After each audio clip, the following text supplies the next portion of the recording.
Hello, everybody. Welcome back to the Glory Glory Man United podcast. I'm your host, as always, Kyle Quinn. And joining me today is Phil Brown from Beyond the Pitch. How's it going, Phil? Oh, good, mate. How you? Yeah, not too bad. Well, Very disappointed about the result, but uh, content with the performance by United mhm. today. I thought we were the better team and deserved a lot more from the game. But the game was decided by Morgan Rogers, up against Lenny Yarrow, and I'm Yeah. afraid he didn't get close enough. He was getting past him too easily, and we didn't take our chances at the other end.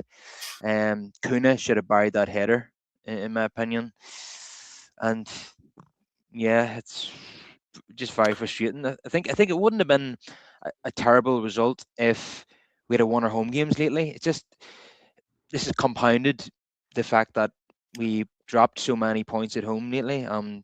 We kind of needed to get points on the board today, and we didn't. And to make matters worse, the injuries are piling up, and this has happened during AFCON. I mean, Bruno Fernandes has hardly had an injury in his 6 years at United, and now during AFCON he picks up a soft tissue injury. When Kobe Manu got injured before the game, so we're getting pretty depleted on numbers, Phil. Yeah, look, I think there's a couple of ways to look at that. You can look at the game in itself and evaluate the game by itself, or you can look at it in relation to all the other games, which is a completely different analysis. I think you have to look at the game by itself, take it on its own merits. And I think, to be honest, mate, I I've taken more from that defeat than I've taken from narrow victories that United have ground out that they should have, won comfortably, uninspiring draws. I think that I saw a football team today, and I'm not Damaring's biggest fan, by the way. As you know, but I saw a football team today. I saw a team that, I think he's entitled to expect Cunha to bury a 6 yard header. I think Dorgu is entitled to expect that. Dorgu would have had 2 assists today if he'd done that. I think he's entitled to expect Sesko to take his chance. These are the small details that make a big difference at the end of a game. We saw this in other games that we've been talking about where United didn't take their chances, end up getting caught as a result. Aston Villa predictably, much like Everton, go up the other end of the field with their first chance, really. Bang, top corner. I agree with Keane in that there isn't enough intensity in how United are defending. Morgan Rogers picks the ball up out wide. He's in a nothing position when if you close that ball down when he's out wide, don't give him anywhere to go. He's in a nothing position. That doesn't happen. Backing off, letting him get control of the ball, bringing the ball in to me is criminal. Like that is really poor. I think when you look at the second goal, I don't think Agarte is covered in glory either. I really don't know what he's doing in front of the ball because he should be closing that ball down and again throws a lazy leg out in the air. Yes, the primary culprits in those two goals are Lenny Euro, but Jojo Dallo as well. And the second goal, I think, is from a guy who was a week ago said we need to be more obsessed. Was playing for Manchester United, lazy defending. But you look at Liverpool at the weekend; they can bring on Isak. They've Gakpo. They've Salah. They have Florian Wirtz. They've Ekatike. I mean, United are bringing on Jack Fletcher. Shea Lacey, two kids making their debut. Lissandro Martinez, who hasn't started a game since well into last season, now having to play midfield where he doesn't play. Bruno Fernandes, who's by far United's best player, most important player, now injured. Menu's out, Casemiro's out, Delict is out, Harry Maguire's out. I'm not quite sure what people were expecting today. I know, considering the players that are away on international duty and the players that we've lost through injury and during the game as well, United did pretty well. I'm surprised that United were dominating possession away from home against Aston Villa. But I've heard people say that this is what Villa have been doing all season. Somebody referred to them as scam artists, the way they're second best in a lot of games, but they come away with the points by scoring goals from outside the box. Um, and it's I really don't even frustrating. understand how someone can come to that conclusion. Is there a way you can't win football games? I know. I mean, is But there a reason why the opposition can't scam Villa? Yeah, absolutely. But everything that Morgan Rogers is hitting at the moment is flying in. You just cannot allow that guy to get a shot away. I just thought United didn't do enough to close him down. They just made it Yeah, you easy can for make him. that argument. There's no question that there's both of those goals are preventable. But better defending. I don't think there's anything in that, you know, criticism or analysis that you can point towards Ruben Amorim. I don't think you can expect any more from what Ruben Amorim did today. How he lined United up, how they played. Well, this is a team that beat Arsenal at home 2-1 as well, who are the best team in the league at the moment. Uh, I just, when we sit and calculate United's fortunes or misfortunes at the end of the season, whether they if they don't achieve their goals, no one's going to point to Villa and say it's because of that. Yeah, 100%. It kind of feels similar to the very first game of the season, where United were the better team but lost. But it's just it's coming off the back of those frustrating points that we dropped at home in our last three home games. Unfortunately, Yeah, if but we'd to have me, won, you have to separate that. Like I agree, and you know, when you extrapolate that out, you know, and to make a you zoom out and you make a broader point, 100%. You know, if you want to talk about this, you know, from a holistic perspective, and you look at it from the whole, then fair enough. But if we're talking about today's game, you know, that's a different analysis for me. yeah, but it kind of makes Newcastle and Wolves must-win games now. And but they probably were anyway. But really start. Remember that three-game winning run that we had? Now that's a long time ago now, and we've only won two games since then. And the rest have all been draws and defeats, Um, unfortunately. And we should never have lost at home to 10-man Everton. Shouldn't have drawn with yeah, West but Ham or these are Bournemouth. different games, man. I completely agree with you, 2000% on those games. I don't know, you know, if we want to talk about the broader point, I completely agree. You know, there's tons of reasons to be critical, but even in those games, the Everton game and what have you, you know, even the game, United drew. Who did they draw with right before? West Ham, Bournemouth. Well, West Ham they started really poorly. Bournemouth they started really well. But Everton not taking chances. You know, Bournemouth, how many chances did Mbumo miss? You know, even though United scored four, United should have had that game won the first half an hour. Those are things I can't blame Amorim for. All the system can do, you can hold him responsible for me for some of the defensive frailties. But if your system is creating chances, but your forwards aren't taking them, there's not a manager in the world can finish for you. You know, like it's funny because when United lose a game, Amorim lose it, but when United win it, it's Man United who win it. Players never turn around after a game that they've won and say, "I want to thank a manager there. Well, if it wasn't for the manager telling me what to do, I wouldn't have scored that hat trick." But apparently, it's the manager's fault when they don't. Yeah, in the last two games especially, uh, Amrim did nothing wrong. You know, Yeah. so Bruno Fernandes came off at half time. He was holding his hamstring after about 38 minutes, and then he came off at half time. And Martinez came on and played midfield and didn't look out of place at all, which doesn't surprise me. He came up on the screen that he had played midfield 22 times for Ajax, and he looks comfortable in that position, doesn't he? So we might see a lot more of that because um, Mainu's injured, and so is Bruno. And Casemiro, of course, will be available again for the next match. And Ugarte is also available as well. But um, he's really struggled at Malaga Man is United.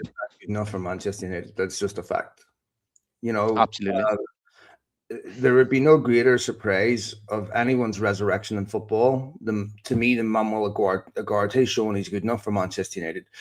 I mean, it's an indictment. It's a terrible statistic as a defensive midfielder. The last seven games you started, United have lost all seven. I mean that, and it's not a coincidence to me either. What I don't understand is I was in, you know, I was with United when the whole McTominay Seal replacement for Ugarte was happening, and Ten Hag was not happy about any of that. Um, Ten Hag was right. Would Napoli swap McTominay for Ugarte now? No. Who's worth more and worth less? And I look at that, and then, one of the main reasons that Luis Enrique wanted rid of Ugarte was because he was poor in possession. And so I'm thinking to myself, if Ruben Amorim, who had him at his peak at Sporting, can't get this guy to play anywhere near a level that you expect at the Premier League, what are you supposed to do? And this is where I do empathize with Amorim, because that guy doesn't get into any other Premier League midfield. And did it come out recently that in the summer, Amorim said to Ugarte that he doesn't recognise him anymore? He's not putting in the same effort or commitment on the training pitch. So that's a pretty damning indictment, and you can see why I he's didn't not. hear the last part, to be honest. I don't remember him saying. I mean, you could be right. I don't recollect him saying about his effort in the training pitch. I do remember a quote similar to "I don't recognize him anymore." I mean, if you take me out of a pub league on a Sunday and put me in the Premier League, you probably wouldn't recognize me either, right? So there's a reason why he doesn't look like the same. And thank God for Turkey. That's all I'm going to say.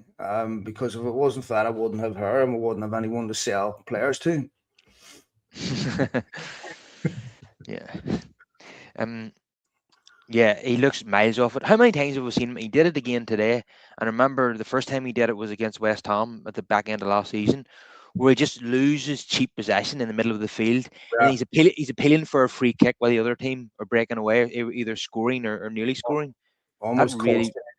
cost almost cost you. He's just not good enough, kid. Look, when you go up through the levels in football, one of the thing that changes the most is the speed, right? And the speed changes the most because you have players with better touch, better technique, better movement, better vision, that know how to occupy spaces, that know how to read games better.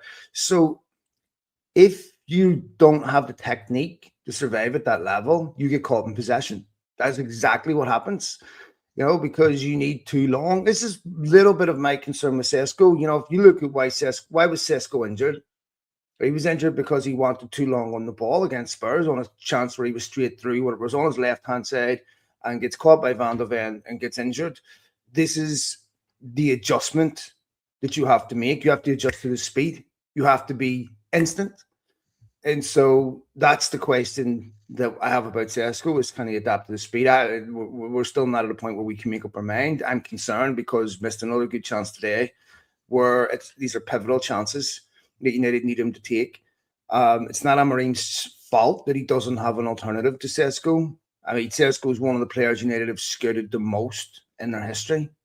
I mean, they had him when he was at Dumzali, where they could have had him for $1.5 million. I think it was 2019, 18. Was that United? They chose not to sign him, and then of course he went to Salzburg, and then Leipzig, and there was a lot of clubs interested in him. He doesn't look ready to me to lead a line yet. But yeah, look, it's see him at Dorgu. Can you adjust to the speed? That's the question. I like Sesko and I'm willing to be patient with him, but I see some fans already saying he's a flop, which is absolutely absurd. Yeah, I wouldn't. I haven't even made up on him yet. I don't think he's a flop, but I think that I was hoping he would be better than Rasmus Højlund. I haven't seen that yet. Um, I'm. I think it is illustrative of the problem at United when you're at a massive top club. I mean, Kyle, you take a look at Real Madrid. Who's leading their line? Mbappe, Vinicius Jr., Rodrigo, Bellingham, players like that. I mean, we're bringing in Joshua Zirkzee, Jack Fletcher, Shea Lacey. Like, people need to have a serious fucking reality check as to where United actually are. Yes, Manchester United is a football club or a giant, but their team and the club are different things. And the football team that's on the pitch is slightly above average football team. But once you start getting injuries, the drop off is massive. And look, United had to do this in a way because they didn't have games to keep players happy. so they have to take risks.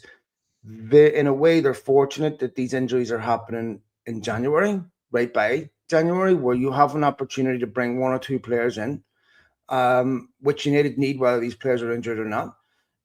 United need to make decisions on the likes of Xerxes and Agarty in January, where it's like, look, if you can get these players out and you can get money for them now, then Semenyo makes sense to me because now you have another forward. You can move Ahmad over to the other side. You still have a question mark about Dorgu on the left, of course, but I think you can get Xerxes out to Roma with a mandatory buy option, where essentially you get a 45 million check in January, a 45 million check in May. It doesn't really matter.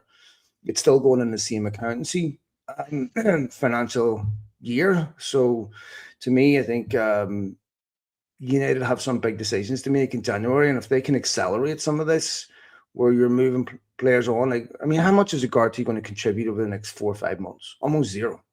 It's if you get Galatasaray coming in offering 25, 30 million, take it. Take it.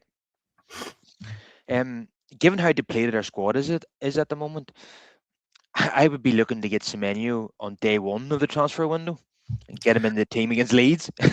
Well, I mean, yeah, it's a big, on a slightly, to back up slightly on Sesko, I think he was a bit unlucky to miss out on the likes of Wolves and what have you, where he would have fancied his chances to add to his goal tally if he had been fit during that period. But yeah, look, with Semenyo is one that's going to happen early in January if it happens because of his buyout clause. His buyout clause is only good up until the 10th, reactivates again in the summer at a lower amount. So Bournemouth are going to want to sell him in January. They're going to want to get it done early.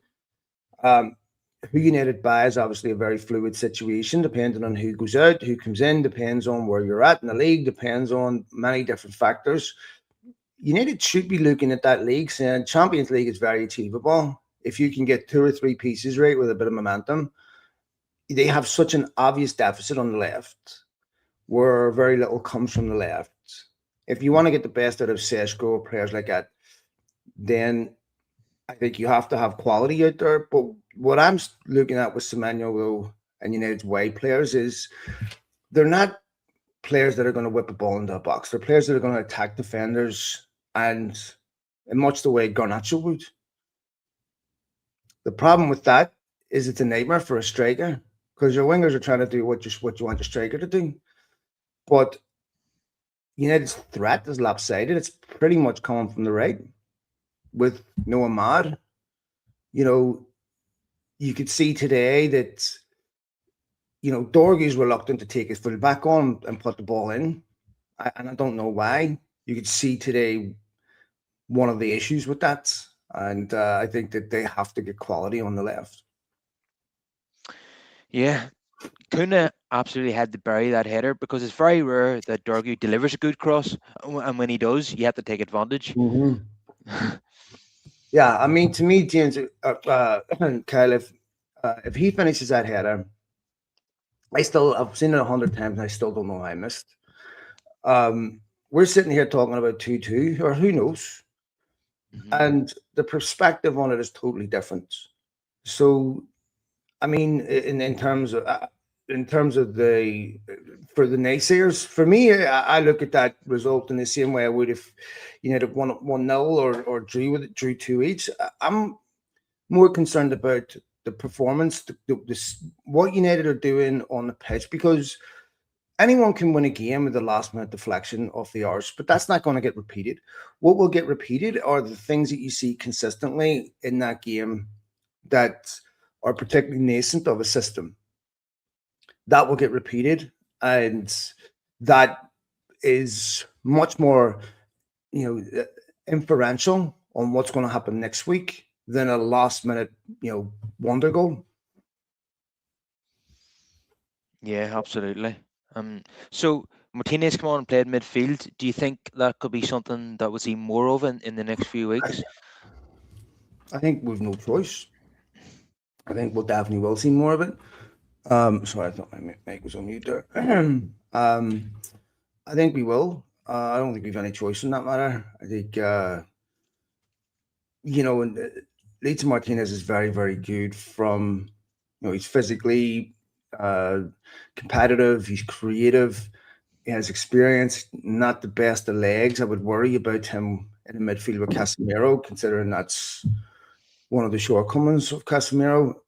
You know, this is one of the issues is when you have a player that has strengths, particular weaknesses, whoever he plays beside has to complement the weaknesses so that um, their particular attributes have to compensate for the weaknesses of the player they're playing beside. I worry where United legs come from in that midfield. Yeah, 100% agree with you on that one. Um, wouldn't it have been absolutely brilliant if that shot from Shea Lacey flew in? Unfortunately, it was straight at the keeper. We would have been jumping for joy if that had went in. Would have been like a Makeda moment. But we might see more of him in the next few weeks as well. I hope he's able to take his chance because Yeah, he's. if I'm being hypercritical, mate, this is where I feel like one of those young players should have got 15, 20 minutes against Wolves. Because Mhm. then that's not their debut. Yeah, They're coming in today with a little bit more match experience. Who knows? Maybe they score against Wolves, different type of confidence. Instead of saying, here, the last 10 minutes against one of the best teams in the Premier League on a 10-game winning run, go make your debut. But it's really perfect at United, and you have to take it when it comes. And I don't think either of the kids did particularly, you know, had any negatives or any, performance level that would be indicating a level of concern. I really think I was very comfortable with them. yeah, so was I. Yeah, and I agree with you. I mean, they should have got chances before AFCON. You don't want to be bringing them in as Mbeumo, Ahmad, and Mazrahi have went away. You should have given them their chance against Wolves, as you say. It's a perfect game to bed them in, not giving their debut against one of the best teams in the leagues. But that's just the way it's panned out. But we're so depleted now, they're probably going to get more opportunities. I mean, I just can't believe it. When Bruno Fernandes picks up probably the first injury of his United career, Manu is also injured. Yeah. It's just unbelievable luck that. Mm, Especially when you go back a couple of weeks ago, and I think United were number one in the league for the least amount of injuries. And Ruben Amorim has done quite a good job keeping the likes of Luke Shaw fit consistently. And look, I know United haven't had games, so should be able to keep them fit.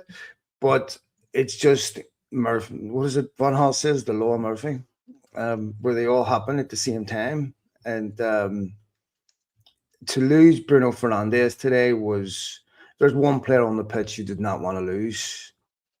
It's the one world class player United undoubtedly have. He's undoubtedly a world class player, a game changer. It scares the life out of players or teams, and for Fernandes to go off, it has to be a big deal. And soft tissue injuries are very, very precarious. You have to make sure that you're managing that properly.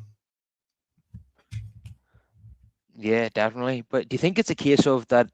I heard a statistic that he's like the most played football in the world in terms of the minutes that he's played over the last number of years. Do you think that the fact that he never gets a rest or never wants a rest, that's caught up with him now that he's 31?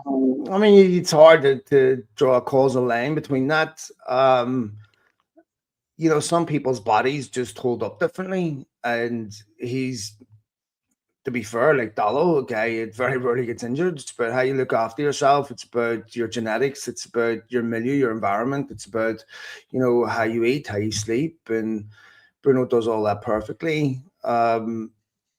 It's truly a miracle that it hasn't happened before, but I mean, in some ways, it puts United under selection pressure to come up with different solutions than just Bruno Fernandes. And on the encouraging side, despite the header that Cunha missed, he scored again, and certainly looks like a player that we're starting to see him reach levels that we were hoping he was going to reach before he came. Yeah. What I love about him is that he carries the ball, he goes at people, and just he draws in defenders and creates space for others.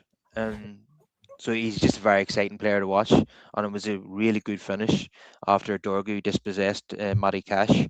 He took his chance really well there. Just a pity he didn't score that header, and it would have been the perfect performance. Missed that header. Mm. Yeah, wouldn't have been brilliant if that header failed to Shesko and he scored, because he really could have done I with the was goal. actually hoping that wasn't Cisco when it missed. You I know, my, know, so was I. I felt the same. I was like, I'm really hoping that's not Big Cisco because, yeah, predictably we're going to see. And to be honest, like I'm not above this myself. You know, the social media ridicule. Sometimes you have to take a step back from it. Like when he missed that chance early, the first, I don't know, half an hour, your first instinct is to we say something negative, and it's like, you know what? Let's just wait, be more responsible in your assessment. I don't always reach that goal, but I didn't want to just fucking lay in that lad. No, definitely not. Like, he wasn't starting games at the beginning of the season, and then he got injured in November against Tottenham, and it's been a stop-start season for him, so it's not been easy for him, to get going. And I didn't think that he was ready for the Premier League anyway. He got, was it 22 goals in all comps last season for Red Bull Leipzig, but only 13 in the Bundesliga. Those are not massive numbers, so I didn't expect him to come in and hit the ground running for United. So I'm willing to be patient with him. I think if he wants to model himself on someone, he should be looking at Big Voldemort at Newcastle. Yeah. Similar type of striker, big, tall lad. And for all the stuff that was said about him by Uli Hoeneß, I believe it was, but Bayern, big lad's come in and done an exceptional job. And he's not adapt. He's not ever going to be Romario, but do you know what? He has a He, physique to survive in the Premier League and to be a nightmare for people. And mhm. Sesko has had a bit of misfortune with injuries. And look, being a striker at United, I mean, for as long as I was growing up, it was called Strikers Graveyard. Some of the biggest strikers in the world couldn't handle playing there, and it's not an easy thing to do. But he's still young, and I think United fans should still be behind him. Yeah, I absolutely agree with you. Did you see Voldemada's interview with Peter Crouch Yeah, yesterday? Where like he him, said that he said that in Germany people call him Crouchy crazy, because of the similar size, but he told Crouchy that I never seen you play because I'm too young, and then made Crouch feel very old. but that's Um, but he had seen clips of him, and mate. JJ Gabriel. Okay, Manchester City have charges that are older than JJ Gabriel. Yeah, mate, hey, that's a fact. That's a fucking embarrassment to the Premier League. You have murder trials that are solved quick. I mean, come on. I And now know we're it's talking about mad. City rivaling United for Semenyo. Like, what's the message here? If you're going to break the rules, break them all. If you break one or two, you're going to get sanctioned quickly and you're going to face punishment. Break 116, 17, 11 billion rules. We'll all be dead by the time we see any type of resolution because clearly Mate, they're guilty, and the Premier League don't want to punish them, but they don't want to not punish them, and they don't know how to punish them. yeah, 100%. I mean, we'll probably see United Ireland quicker than we see a resolution to these 115 charges. Let me see you bad drink quicker. um, yeah, but you know what? United tend to, whenever United and City are in for a player, United tend to get them, even if that player doesn't work out as a sign for United. Whenever those two clubs go in for a player, it's in the Well, I last mean, they five or have ten in the years. past. They have in the past, but they've used money as the incentive. You think that you have to go to United, you have to want to go to United, but you have to give players a reason to want to go to United. You have to show progress. And if I Yeah, was a player, I wasn't a Manchester United fan, and I had the choice between City and United, the only thing that's making me question City is how long is Guardiola going to be here for? mm, yeah, I know. And would he have to display What do you call him, Daku from the team? in order to start for City. That could be, and Jerky as Nico, well. Nico Riley. I mean, I think Docky, yeah, is starting to play more inside, isn't he, and more in the middle. But still, major football, you fancy yourself in those situations to break into the team. Yeah, Um, City more likely to win trophies. at the moment, yes. Uh, but I think that's why the brief is coming out from United that if they sign Senyu, they will tweak their system uh, to suit that signing because they don't want to be. You can't sell the player on. Will you come in and play a left wing back for us? I don't think he's going to be sold on that. So that maybe that's why the brief is that they're going to change the system if he comes in. Yeah, I'd be interested to see exactly what they mean by that and how they plan on doing that. But I don't think that's an admission of defeat from Ruben Amorim if that's exactly what they decide to do. United should be, there's variation in that system in and out of possession. It's not a rigid system, and sometimes if you see players, there are you make a small alteration to the system to your ideas. That's exactly what you should be doing. That's forward thinking. That's exactly what any manager should be doing. So um I mean, United, to be fair, have an attacking goal threat, which is something that we haven't been able to say for a long time. And that's encouraging to see. It's whatever we've had in the past. We've had some brutal shit in the past. But without a goal threat, at least now United are scoring goals, which is making it Yeah, entertaining. And I'd love to see some Man in the United team. yeah. And the one thing that's not wrong with our team at the moment is the attack. We spent heavily on it. I think we solved that problem. Now we just need to solve the other areas of the team, and obviously goalkeeper as well. There's no issue there either. I have to mention that, of course. I Um, think the fact that they lost Maguire and Delict cannot be um underestimated. massive. Kyle. I mean, that's just you take a look at that. I mean, that is absolutely massive in the United team that's struggling for leaders, an ex-captain, two ex-captains, right? You know, Delict was a captain at Ajax at 17, and Maguire was United's captain. Absolutely crucial. If United have those players available over the last couple of months, I think that they take something from Villa and they win the Bournemouth game. Yeah, I agree. Amorim has said that Maguire will play again this month, and that would be a timely boost. But have you any idea what happened to Delict?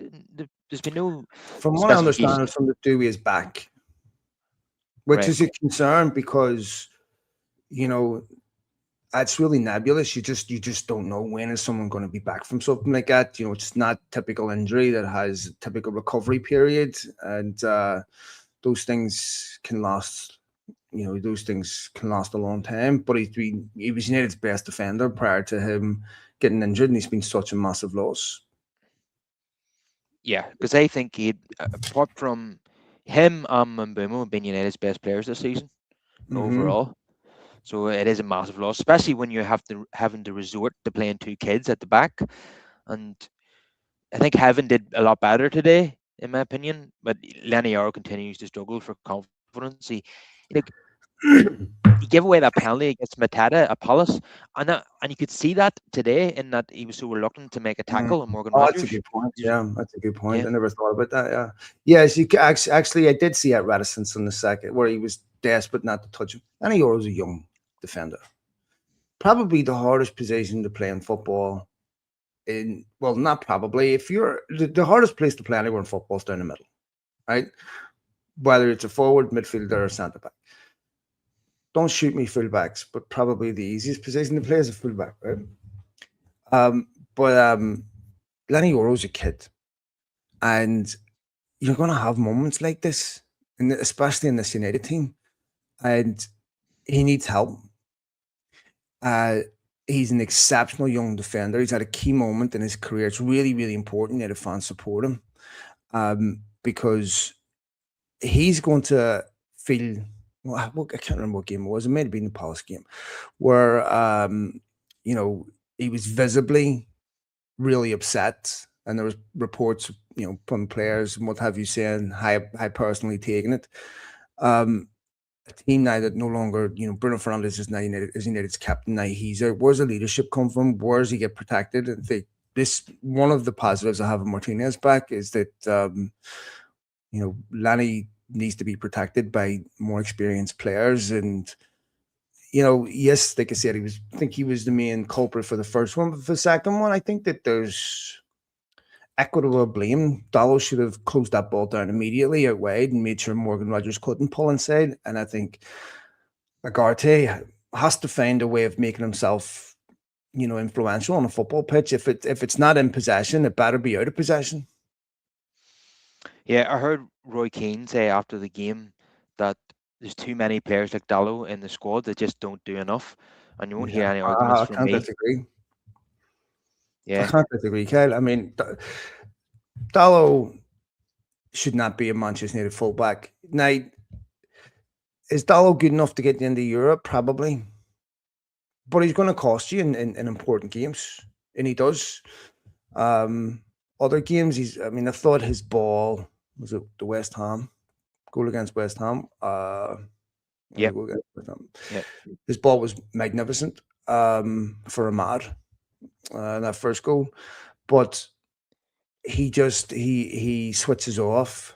And to me, when you have Morgan Rogers facing the touchline with the ball, that's when you close him down so that he doesn't get a time to put his foot in the ball, turn around, face goal, then dribble the ball back. And to me, it's just so basic and obvious. I don't understand why Dallo didn't do it. Yeah, I think it's West Ham, the game where Dallo scored himself. I think you might be referring Oh, he to scored. Yeah, it was a Bournemouth game. It was a Bournemouth Bournemouth game. Yeah, game. Yeah, it's ball in it for Ahmad. But yeah, he scored against West Ham.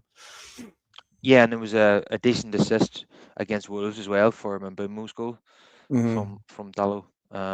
After he's played in by Kuna. But yeah, I thought his attacking output has been better in recent games, but he's always prone to lapses in defending and just not doing enough, not closing people down, losing concentration. And I, it gives me the impression of someone who just sees defending as a chore and he'd rather get involved in the attacking play. And that's not good enough when you're we're number two on your back. All defenders are frustrated strikers. Yeah, Very, very. It's very. I'm telling you, to teach the instinct to defend is really hard. Right? You put a kid on the pitch, right, at a young age, 5, 6. No one wants to defend. No one wants to be a goalkeeper. Everyone's instinct is to get the ball, go forward, and chase through. It's really hard to teach that, actually. I'd also one of the main components of defending is concentration. Like, and you can't coach that. That's what's inside a player's brain and how they function and how they sense danger and all that. I mean, I think the Italians done an exceptional job with Catenaccio, with Baresi and Maldini and all that. Very few people have been able to replicate that, where you get a player that just loves defending. I mean, I was watching a clip on when Cole and Scholes and Butt were on their podcast talking about this in training, how defenders, in York wanted to be a sweeper in training, and goalkeepers are wanting to play up front, and centre backs want. I mean, this is even goalkeepers. How many times have we seen goalkeepers that were once forwards? And it's it's hard to get good defenders that want to defend. yeah. Gary Neville was a rare breed, wasn't he? He was just Well, an Gary excellent Neville's a defender. perfect example of what I'm talking about, Kyle, where fullback is the easiest position to play. Gary Neville could not have played any other position. He was occasionally played at centre back, but he was too small. He just technically wasn't good enough. And Yeah, so, you put players in full different today because now you're expected to get forward and attack. You know, so and that's one thing I will say in Dallo's defense. Like even under Ten Hag, he was often responsible for the guy with the overlap that had to attack central areas from wide positions. And I remember many, many times balls over the top with Dallo coming from deep in Ten Hag's system. So he's very rarely been used as a defensive fullback at United. yeah, and you can see why because his instincts are just not defending at all. He loves to get forward. Um, but I don't think he's particularly world class at attacking either. He's okay, and the, at the moment in recent games he's been doing well from an attacking point of view, but that's not the norm. He do, it's not he's not consistently good going forward. So, mate, this is what I'm saying when we're setting expectation with United and all that. Diogo Dallo would never have survived at City. No, Diogo Dallo would never have survived at Arsenal. You take a look at the fullbacks since United have signed Dallo that both City and Arsenal have been through, Liverpool have been through, right? I mean, United have had a problem in their fullback position for years, years and years and years. I mean, wasn't that long ago United were bringing in Sergio Reguilon on loan, and everyone clamors for young Alvaro Fernandez, but Alvaro Fernandez in that team is a very different Alvaro Fernandez in a Real Madrid team where they dominate possession 99% of the games, where he's playing with some of the best defenders in the world, the best midfielders in the world, where he's not getting exposed, where, he's not playing on an average team. We would have a very different Alvaro Fernandez in that Man United team that we're seeing at Real Madrid. yeah, because they're dominating 90% of their games, Yeah, and it's all about what he produces going forward. For United, he'd have to do a lot more defending. So yeah, it's completely different, as you say. So 100%. des- despite all their criticism of United's limitations, today against one of the best teams in the league, we had 57% possession, felt like more, 15 shots to their 12, 6 on target to their 4, 460 passes to their 351. So we had 110 more passes than them. So yeah, we had 5 corners each, yeah, 3 clear-cut chances to their 1. Mate, United played well today. I know the result is disappointing, especially when you quite rightly say, relative to all the other results, it's disappointing because this is going to cost United at the end of the season. It won't cost United because what will cost United will be the draw at home to West Ham, the loss at home to Mm-hmm. Everton, not this at Villa. I mean, before this game, I'm sitting here concerned about this could go bad. I've seen Villa; they're very good. 10 wins on the bounce in the Premier League, mate, is an exceptional record. People still talk about United winning 10 in a row in '85, right? And I remember that, uh, and it's that's an exceptional accomplishment. And they beat Arsenal by the same scoreline 2 weeks ago. I don't think United deserve to lose the game today. And like I said, I think what I saw today, if you need to play like that 8 times out of 10, or if you need to play like that 10 times out of 10, they'll win 7 games out of 10.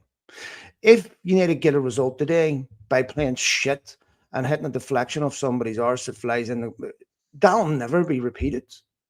So the only consolation is the result, which will not be repeated. But all the things that are nascent to the system that are repeatable, that are systemic, that is repeatable.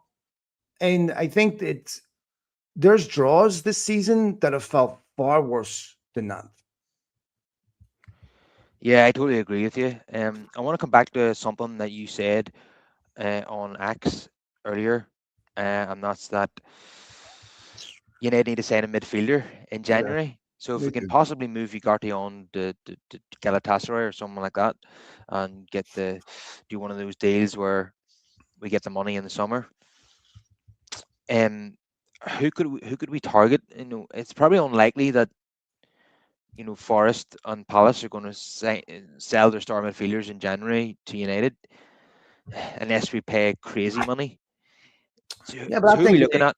Who you are we could go looking get at? someone like a Ruben Neves. I think Ruben Neves comes into Man United and improves them right away. A guy that knows the Premier League inside out, a guy that's in his prime.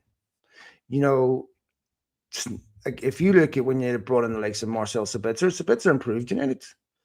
Bring Yeah, in Ruben Neves, a guy that whatever you do in the summer is still a part of your plans. A guy that knows Amorim inside out. And I think that if you can get someone like Ruben Neves in January around the 30 million mark, I mean, you'd have to be insane not to do that deal.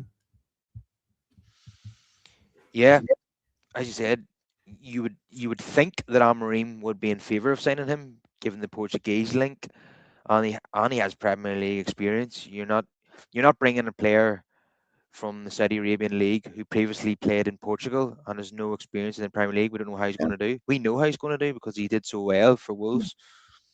Um, yeah, yeah, and he would be the like. Let's say we got two more midfielders in the summer, and they were like, if we signed Wharton and Anderson, I know that's shooting for the stars, signing both of them. If we signed both of them, Neves would still be a brilliant supplement to the squad.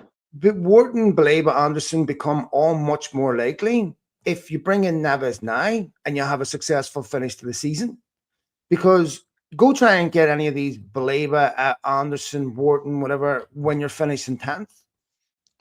I mean, what is going to be a massively influential factor and contingency on whether you get these players or not is about how you finish the rest of the season. If United lose momentum, that could cost Amorim's job. If I'm Amorim, I'm busting that fucking door down with Jim Ratcliffe and Wilcox and what have you and saying, look, I need these players now. And this football club, if this football club cannot finance a move in January for a midfielder, Man City went out and spent 180 million last January, Ken. Right? Yep. I'm sorry, like, and we're expecting this guy to go out and compete with Man City. Like, there has are we talking about football teams or football clubs here? Because you need undoubtedly a bigger football club, bigger reputation, bigger expectation. Over 147-year history, I get that. But in the current moment, I mean, if you want that, I think that's the bare minimum he's owed. Are you telling me that if Man City were in United's position, they'd be sitting saying we're going to defer our business this summer? Not a chance. Yeah, 100% agree with you there. Um, yeah, even if we sign players in the summer that are better than Ruben Neves, he's still a fantastic squad option, much better than Ugarte. What's So the likelihood, Kyle, that United are going to go out and bring in three midfielders in the summer that's going to relegate someone like Ruben Neves to an irrelevance? Almost zero. Ruben yeah, Neves will be in United's team next season. Remember, Casemiro, real quick, where do you say Casemiro goes in the summer? So you're looking at a midfield that's, Kobe Mainoo, United still have a big problem with because he desperately wants to leave in January on loan. Josh Xerxes as well, Ugarte as well. I think that if you can get Xerxes and Ugarte out now, those are two deals, especially if you can bring in Semenyo and Ruben Neves.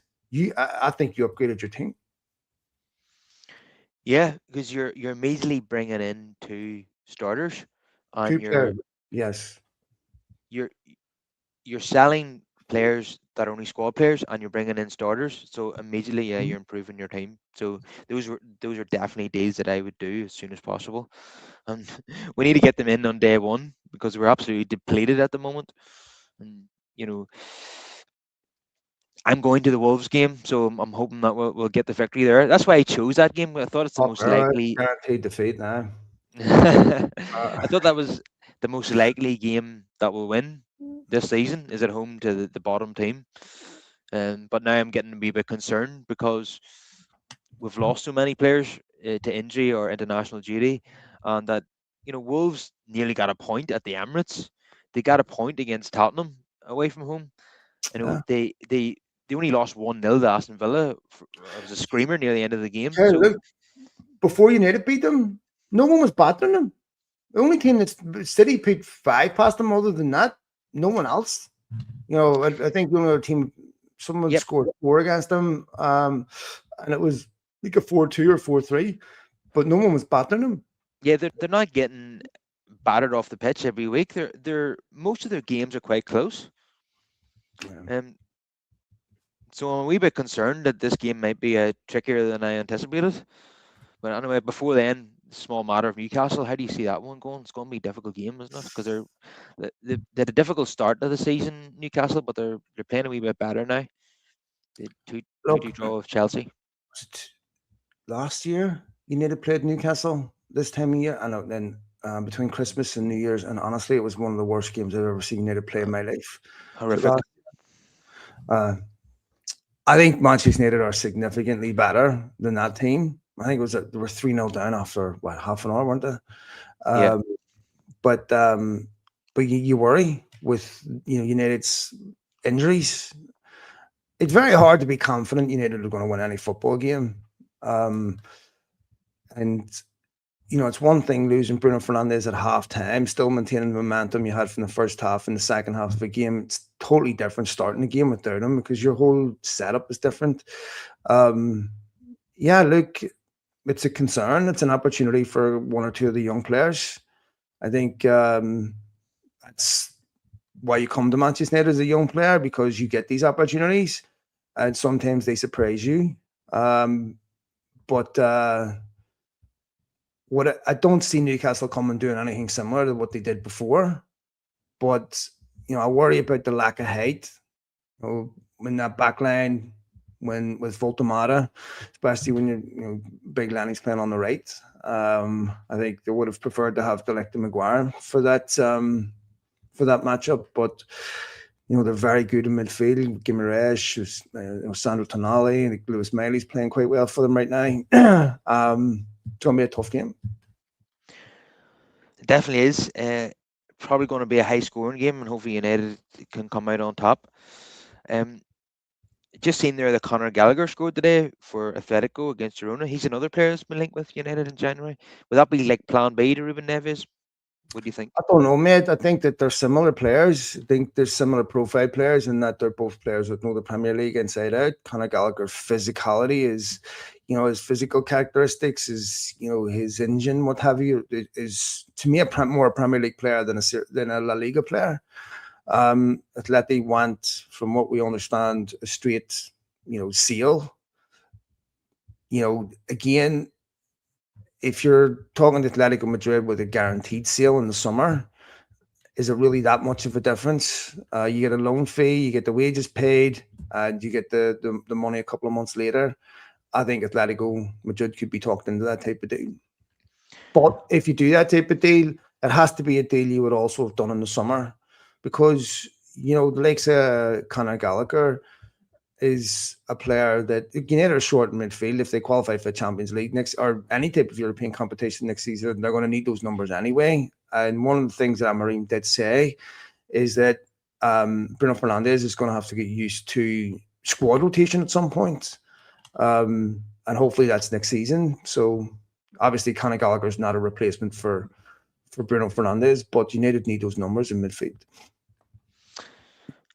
They definitely do. There's a guy in the comments here who's a massive fan of Xerxes.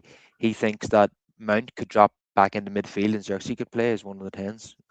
Yeah, that's possible. I mean, look, when Mason Mount was saying, there was question marks about whether him and Fernandes could play in the same position, or in the same team, because they occupy similar places. So I would worry about Mount the deeper you put him. I think the deeper you put him, the more you're negating his strengths. But there's still a place in midfield for him. I would agree. Yeah, I think so. Not ideal, but it's certainly something that I would explore at the moment, given the lack of options. Yeah. Um, yeah, I agree with what you said about Sabitzer. Could we possibly get him on loan again? I wouldn't mind Yeah, that. I thought he was good when he came in. it was very I really liked him. well. There's going to be a lot of players that are in Kobe Mainoo's position that want to go to a World Cup, that aren't playing regular week in, week out football. You hear about Roma wanting the loan Xerxes. Well, United should also look at, taking advantage of the loan markets for the same reason. At getting the kick of tires on a player before you make that deal permanent. I think that if you look at United's expenditure over the last 5 years in January, it's paltry. And that's the thing, is when you're calculating United's budget, you really have to apply it across two windows, because very rarely, whatever they spent in the summer, very rarely does that mean they have anything to spend in January. I know they bought Dorgu and he didn't have it last January, but we very rarely have that ability. I mean, Ten Hag, when he qualified for the Champions League, was the only manager in Europe who didn't spend in January, who ended up qualifying for the Champions League. He got two players on loan, Weghorst, who wasn't good enough, to be honest, and Sabitzer, who was not too bad. They should have kept Sabitzer, in my opinion. didn't. And instead of short-term loans, get a loan of a player that you're seriously considering making a permanent deal, not just one to tide you over. Yeah, that's the brief from the club, is that they're not going to sign anyone in January that they weren't intending on Yeah. signing in the summer. It's not going to They're not going to panic buy or anything like that. They have a list of targets that they're after, and they're going to Mm. stick to that list. They're not going to just buy someone that they weren't previously interested in. And we've done a lot of that in the past under Ed Woodward, of course. Well, the football club's losing a bit of altitude, Kyle, so they're going to have to invest in January. To me, there is no logical reason of looking at that United squad and saying we do not need to spend in January, other than being constrained financially, in which case there has to be an admission that United cannot afford to compete. Yeah, I know. I'm sick of United pleading poverty. It's just not going to wash. You know, we know why that is, And but I it know shouldn't I feel happen. what you're around. Like, it's a club that one of the richest clubs in the world, given the money that they generate, and they're sitting trying to plead poverty. But I know some of that is down to the debt that the club have been saddled with. Well, Well, mate, this is where the weight of that debt starts to take its toll, and where you start to see the cost and the consequence of it. And United bragged for the longest time about the fact that the debt was an impediment to operations. Well, this football club badly needs to invest in January, badly, and Amorim needs that, and Jim Ratcliffe, to help out his manager, should be making sure he gets that. yeah, definitely. Someone had just said in the comments there that I don't know who's been reporting this. Maybe if you could tell me, mate, but that Semenyo is agreed personal terms with United, and I'm just seeing from Romano that Xerxes agreed personal terms with Roma, and they're advancing on the deal. So Yeah, it's interesting. Um, I mean, I would be. I think personal terms are not going to be an issue for anyone that's interested in Semenyo. He's not going to be on massive money at Bournemouth. I don't think that's the impediment, really. So, it's really, once you make a move for a player, all those things are already done. So, and there's no way United are going to allow Xerxes to leave without having, you know, uh, a replacement that's as highly probable that they're going to get over the line. Not we'll let Xerxes go, but we might not get Semenyo. They have to be, maybe it's not Semenyo, maybe it's someone else that they're confident of getting. But a big Xerxes, it just doesn't fit in this team. He's technically superb, but he doesn't think like a striker. And when you're only playing with really one actual striker, the two in behind the striker, Cunha gives you so much outside of his goals. And Bumo gives you so much outside of his goals too. But Big Xerxes is fine with a linkman, but I heard something that Rabbi from Arsenal TV was saying a couple of weeks ago, and I had to agree with him. He was like, "Who else in the Premier League does Joshua Xerxes start for?" And he was ramming off these teams. I'm like, it's hard to disagree with that. Good big player, but I don't think he's, I don't think he's someone that would be anywhere near a team that's serious about winning the league or even a Champions League. I don't think he's anywhere Yeah, near them. yeah. As you say, from a technical point of view, he's great, but he's not a goal threat. Yeah. Um, so I wouldn't be sorry if he was moved on and we get Semenyo in. I Well, think didn't that. Amaring say he wasn't a striker as well which Yeah, was odd to me because why was he saying then? I mean, I know obviously he was saying with Ten Hag, but I don't think Amarim sees him as a striker anyway. no, he's more of a second striker or a number 10. He's he's and yeah, he's not prolific in front of goal, so you can see why managers prefer to play him a wee bit further back. Um, but yeah, I think he's going to be sacrificed so we can bring in a ready-made starter who's As going he to have should. an instant impact. So yeah, and Ugarte could be sacrificed to to bring in Ruben Neves, who's going to instantly start for United as well. And so it looks like a lot of things are happening, and some good Oh and man, bad news. don't you start that Frankie De Jong shit. Things are happening. Fuck, it triggered me here. What was that? Where was the God they sent? That's my question. Yeah, no. So some slight good news on the injury front, bit of I would bad say news as the well. best they So ever sent him was sniffing gear more than Biden sniffs a 12-year-old. Sorry, go ahead. Hmm. uh, Bruno Fernandes is due to be out for a month, but Kobe Mainoo only has a minor injury and is expected back soon. So good and bad news there. Well, I mean, when we talked about Cesco, how unfortunately was that he got injured for those running games. Like, Kobe Mainoo's been waiting for an opportunity to start all season. Here is his I chance, and know. he gets injured. Like, I know other clubs do injuries, but United's injuries are ridiculous. I know. I mean, Liverpool now could enter the race with Semenyo. I think it's been confirmed that Isak has a broken leg. They were injured in him. They were interested in him too. So obviously, very different players. But I think this is something that United can't wait to the end of January to start bringing players in. I mean, every game counts Hmm. now.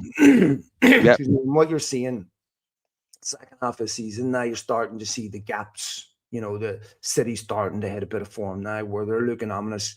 You know, you're going to start seeing, you know, the table be a true reflection of, you know, teams' qualities. And I think United badly need to get that because what's going to happen, Kyle, if United have a bad January, the whole place is going to be completely deflated. You're going to have a bad January at Brighton and still recover your season and not have, you know, morale completely destroyed. At United, if they have a bad January, they're going to have a bad February, March, April because just the morale is going to be completely destroyed because they're not going to believe they can achieve their goals. This is like this is CPR. Like this is a point in the season where you reach base camp and you replenish and make Yeah. sure that when you go on for this second half, that you have optimism and Yeah. a couple of fresh faces. If our Christmas and January period is poor, then we will fall well behind the European spots, Yes, and that's not what we need. We need to be right up there. At the end of January, we need to be right up there with the top six. But if we have a poor run of results, we could be languishing in the bottom half and cut adrift of the top five. I think I don't like reducing someone's job to the next game or whatever, but this is to me the most pivotal month of Amarim's career. United, if they get this right and they finish, I mean, we might laugh here, but Champions League is a very realistic prospect if United could find form. Yeah, I mean, they've been on the verge of those spots over and over again. I watched Chelsea yesterday; they were shite. So, but they need players. I mean, you take a look at what Maresca has. You know, I mean, Chelsea are signing players that haven't even been born yet. I mean, it's just for Amarim. I mean, the difference is stark. Manchester United need players in January. There is no good argument against it. yeah, definitely, and they need them on January the 1st, as if not sooner. Yeah. Andy Williams says here he's finding Kobe's injury hard to believe, and I've heard that today already. But here's my response to that: if Kobe wasn't actually injured, his brother would already let us know that that wasn't the case. Um, Yeah, I mean, sometimes it is just a simple injury. Like to me, if something happened that was more than that, you it would make it out. Like you need, there's no way you're keeping that quiet at United. no, And Manu's team, given considering what what you just quite humorously said, they would make it out. And the fact he's missing out Newcastle as well, you know, suggests to me that there is something legit in that. yeah, I think the injury is real. So we shall leave it up there, or leave it there for today. So, Uh, man, it's been a pleasure to have you on as always, Phil. always a pleasure. Thanks for having me, mate. Merry Christmas, Happy Holidays to everyone. Wish you all the best, man. Always a pleasure, never a chore. And Cheers, folks. I shall see you again in the new year. Much love, mate. Yes, All right. same to you, Paul. I hope you're all safe and well. Take it easy, Ken. See ya. Bye. Thanks, mate. Bye.